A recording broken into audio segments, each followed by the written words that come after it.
Hal terindah dari persahabatan adalah memahami dan dipahami, tanpa pernah memaksa dan ingin menang sendiri. Kana, teriakan melengking dari mulut Gara, sahabat Kana. Begitu menggelegar hingga ke seluruh penjuru sekolah SMA Alantra. Kana menghentikan langkahnya yang saat itu akan memasuki kelasnya yang berada di ujung koridor lantai atas. Dia berbalik badan menatap Gara kesal. Bisa gak sih lo gak usah teriak sehari aja? Sehari, bisa gak? Gak bisa. Hidup Gara itu hampa tanpa teriakan. Gara merasa hidup tanpa nyawa. Kana menutup kedua telinganya rapat menggunakan kedua tangan. Cewek itu heran. Kenapa dia bisa bersahabat dengan Gara? Bukannya Kana menyesal bersahabat dengan Gara. Dia malah bersyukur memiliki sahabat setia seperti Gala sejak kecil. Kana, Devan, dan Gara dulu merupakan sahabat yang terkenal dengan sebutan trio nakal. Itu karena mereka bertiga dulu memang sering menjahili teman-teman yang mereka temui. Bahkan mereka pernah membuat teman sekelasnya menangis dan berakhir tidak mau masuk kelas. Terserah gak, terserah. Kana berteriak kesal. Cewek itu berbalik badan dan langsung memasuki kelas. Mengabaikan Gara yang kembali berteriak memanggil namanya di depan pintu masuk kelas. Kana menundukkan dirinya di atas kursi belajarnya yang berada di barisan depan. Kedua sahabat perempuannya, Dara dan Sasa, mengambil tempat duduk di samping depan Kana. Lo kenapa kak? Muka lo kok kayak kesel gitu? Tanya Dara. Kana menggelengkan kepala, menandakan jika dia baik-baik saja. Gue gak apa-apa kok, cuman sedikit kesel aja sih sama si Gara. Bukan cuma lo doang, kita juga sama kali. Jadi kalian semua benci sama Gara? Gara yang baru saja masuk kelas langsung berteriak histeris ketika mendengar sahabatnya membicarakan dirinya. Katakan saja jika Gara itu lebay, memang itu kenyataannya. Cowok itu memang suka mendramatisir keadaan. Sasa bangkit dari duduknya lalu berjalan mendekati Gara yang kini tengah meremas dadanya dengan kuat. Kita gak benci kok, kita cuma sedikit kesel aja sama Gara. Jadi kalian semua kesel sama Gara? Gara kembali berteriak memotong ucapan Sasa. Kini cowok itu malah menjatuhkan diri di atas lantai. Jahat. Kita kesel, tapi kita sayang kok sama Gara. Ucap Dara yang entah kapan sudah berjongkok di hadapan Gara. Kita semua sayang banget sama Gara, iya kan kak? Sa? Kana mengangguk membenarkan. Cewek itu bangkit dari duduknya, lalu berjalan mendekati Gara dan langsung memeluk sahabatnya erat. Lo itu sahabat gue sejak kecil gak? Gue gak mungkin benci sama sahabat gue sendiri. Gara sayang Kana, ucap Gara sembari membalas pelukan hangat dari Kana. Cowok itu menarik Dara dan Sasa ke dalam pelukan.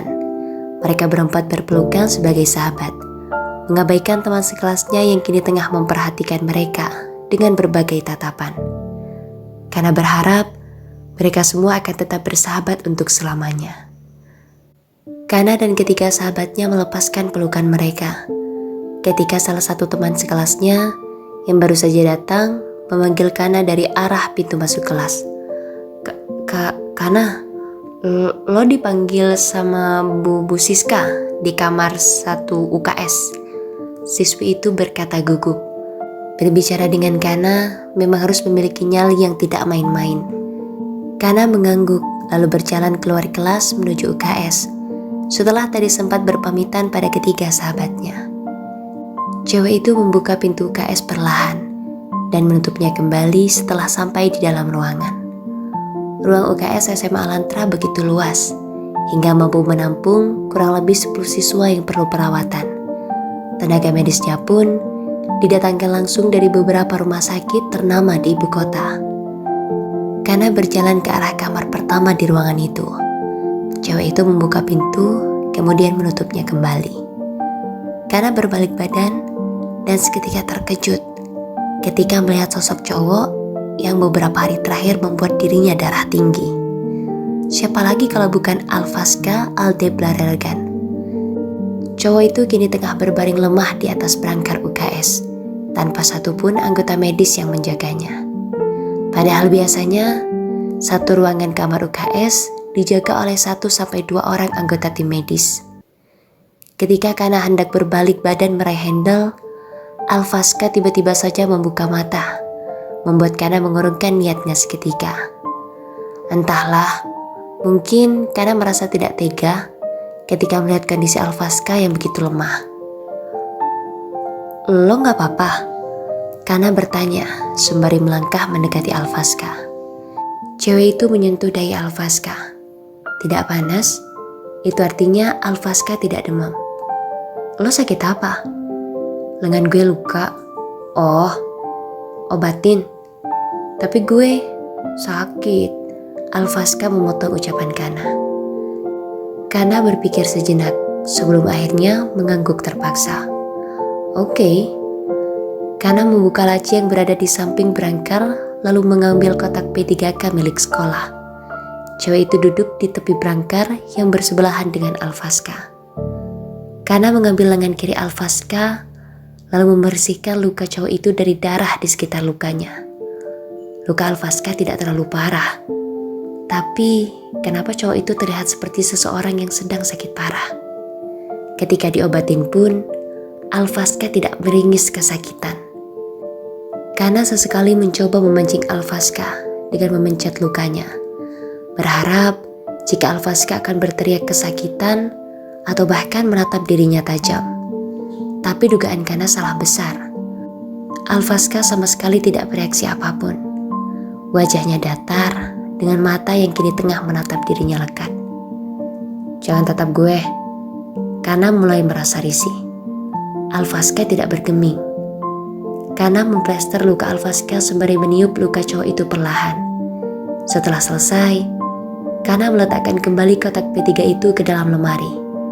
Ketika Kana hendak melangkah pergi, Alvaska dengan cepat menahan lengan Kana untuk berhenti. "Kenapa?" Dia bertanya heran saat cowok itu meletakkan tangannya di atas lengannya yang terluka. "Elus," ujar Alvaska. "Serius nanya, gimana rasanya dipeluk dan disayang kakak sendiri? Soalnya gue gak pernah ngerasain itu dari kecil." Alzaska. Alzaska berlari mengelilingi lapangan dengan napas tersengal hebat. Cowok itu jatuh berlutut di pinggir lapangan outdoor SMA Alantra, dengan tangan yang terkepal kuat di sisi tubuhnya dengan kesal. "Ah!"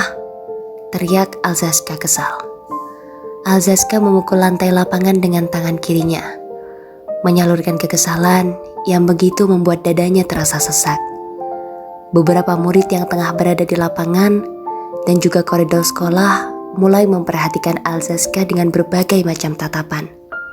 Seolah tidak peduli dengan tatapan yang tertuju ke arahnya, Alzaska terus memukul lantai lapangan begitu keras. "Kenapa, Fa? Kenapa?" Alzaska berteriak kesal. Cowok yang memiliki paras begitu mirip dengan Alvaska itu mengusap wajahnya dengan kasar. Raga dan Arkan yang baru saja keluar dari dalam kantin sekolah seketika menolehkan pandangannya ke arah cowok yang mereka ketahui adalah Alzaska. "Dia Alzaska gak?" Raga mengangguk membenarkan. "Iya, dia Zaz." Tanpa berkata sepatah kata pun, Arkan dan Raga dengan cepat berlari ke arah Alzaska. Kedua cowok itu menahan kedua lengan Alzaska untuk berhenti memukul lantai lapangan. "Lo apa-apaan sih, Zaz?" Alzaska memberontak. "Lepasin gue." Cowok itu terus memberontak minta dilepaskan. "Lepasin." Arkan mencengkram lengan Alzaska semakin kuat. "Lo kenapa sih, Zaz? Kenapa lo mukul lantai yang sama sekali gak punya dosa? Salah dia apa? Bacot, diem lo." Alzaska berhenti memberontak, lalu menepis kasar tangan Arkan dan Raga hingga cikalannya terlepas. Cowok itu menatap Raga dan Arkan bergantian. "Gue capek gak, kan? Gue capek." Raga dan Arkan menatap Alzaska tidak mengerti. "Maksud lo?" Alzaska memejamkan mata, berusaha menahan sesak yang tiba-tiba saja menyerang dadanya. Sejak kecil, gue selalu dimusuhin Alfaska. Dia benci sama gue. Dan sejak kecil, gue ngerasa sendiri. Bahkan ketika gue dan dia sekamar, Alfa sama sekali gak pernah mau ngomong sama gue. Seumur hidup, gue gak pernah dipeluk sama kakak gue sendiri. Alfaska menahan getar di suaranya saat melanjutkan perkataannya. Dadanya terasa begitu sesak. Gue pengen dipeluk Alfaska. Gue sayang dia. Tapi kenapa dia benci gue kan? Gak, gue salah apa? Lo gak salah, Zaz. Alfaska hanya perlu waktu. Alzaska membuka mata menatap Braga tidak suka. Tapi sampai kapan? Sampai di antara gue dan dia ada yang mati? Iya. Lo hanya perlu nunggu dan nunggu, Zaz. Alzaska menggeleng lemah. Gue gak bisa, Gak. Gue terlalu takut kalau dia pergi sebelum gue. Kana memperhatikan wajah lelap Alfaska dari atas sofa yang berada tidak jauh dari berangkar. Cowok itu baru menyadari jika Alfaska memiliki lesung pipi yang begitu manis di kedua pipinya. Lo lucu kalau lagi tidur, Kana terkekeh. Gue tahu. Alfaska yang baru saja membuka mata langsung menoleh ke arah Kana yang terlihat salah tingkah. Suka? Kana memalingkan tatapannya ke arah jendela di sebelahnya. Enggak. Bohong. Gue gak bohong. Iya, lo bohong. Enggak. Lo suka sama gue? Enggak. Iya, lo suka. Kana menoleh menatap Alfaska kesal. Gue bilang enggak ya enggak. Ya udah. Ya udah apa? Lo suka sama gue? Fuck it. Alfaska terkekeh. Matanya tertutup sayu. Cowok itu tersenyum tipis. Kana menahan napas kemudian bangkit dari duduknya. Lalu berjalan keluar meninggalkan Alfaska yang kembali membuka mata menatap dirinya lekat. Cewek itu bersandar di balik pintu ruangan, sembari menyentuh dadanya yang entah kenapa tiba-tiba saja berdetak tidak karuan. Uff, jantung, lo baik-baik aja kan? Setelah kepergian Kana, pintu kamar UKS tempat Alfaska dirawat kembali terbuka, menampilkan sosok Alzaska yang baru saja datang dengan semangkuk bubur dan air putih mineral di tangannya yang diperban. Cowok itu berjalan perlahan mendekati Alfaska yang masih memejamkan mata di atas berangkar. Alzaska meletakkan bubur itu di atas nakas. Cowok itu datang setelah Kana memberitahu dirinya jika Alfaska tengah dirawat di UKS. Alzaska tentu panik dan langsung membawakan kakaknya itu makanan, karena dia tahu jika Alfaska belum sempat sarapan. Alzaska mengusap dahi kakaknya penuh sayang. Dulu, ketika Alfaska sakit, Alzaska hanya bisa menemui kakaknya ketika dia sedang memejamkan mata. Karena ketika mata Alfaska terbuka, Alfaska pasti akan langsung mengusir Alzaska dari dalam kamarnya, menyuruh cowok itu segera keluar. Flashback. Alfaska yang saat itu baru berumur 6 tahun, mengalami demam yang cukup tinggi. Zila, mamanya sedang berada di luar negeri, sedangkan Kenzo ayahnya masih belum kembali dari LA sejak 3 hari terakhir. Alzaska menatap pintu kamar kakaknya dari atas tangga, sembari menggigit jarinya cemas. Anak laki-laki itu begitu khawatir pada keadaan saudara kembarnya. Alfa, lirihnya. Alzaska berjalan mengendap tanpa suara mendekati pintu kamar kakaknya yang tertutup rapat. Anak laki-laki itu menjinjit untuk meraih handle dan membukanya pelan agar tidak menimbulkan suara. Alzaska menutup pintu kamar kakaknya, lalu berjalan pelan menghampiri Alfaska yang tengah berbalik badan memunggunginya. Keluar, Alfaska berkata parau. Anak laki-laki itu baru saja berhenti menangis karena merasakan sakit yang teramat sangat di bagian dada kirinya. Alzaska menggelengkan kepalanya lemah. Anak laki-laki itu menaiki kasur Iron Man milik Alfaska dan duduk di sebelah kakaknya yang tengah terbaring lemah, sembari memeluk boneka Iron-nya. Alfa, kamu kenapa? Alzaska membalikkan tubuh Alfaska agar telentang. Anak laki-laki itu menyentuh dada Alfaska menggunakan punggung tangannya. Alfa, kamu sakit. Alvaska memejamkan mata lalu menepis pelan tangan Alzaska agar berhenti menyentuh kepalanya. Jangan sentuh, kamu keluar, nanti kamu ikut sakit kayak aku. Alvaska, ayo bangun, kamu jangan sakit. Alzaska menangis karena tidak tega melihat kondisi Alvaska yang terlihat begitu lemah. Anak laki-laki itu menarik kedua tangan kakaknya untuk bangkit dari tidurnya. Bangun Alva, bangun. Alvaska menggelengkan kepalanya lemah. Kepalaku sakit, Zaz. Alva.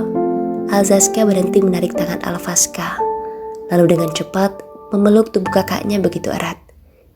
Air mata yang sejak tadi mengalir tidak kunjung berhenti. Zaz sayang Alva, jangan sakit. Alvaska berusaha melepaskan pelukan Alzaska dari tubuhnya. Lepas Zaz, gak mau. Lirih Alzaska parau. Peluk aku Alva, aku mau dipeluk sama Alva. Alva hanya diam dan tidak membalas pelukan Alzaska. Flashback end. Alzaska menunduk kemudian mencium dahi Alvaska lembut. Hingga tanpa sadar, air mata cowok itu mendadak turun. Gue sayang lo kak.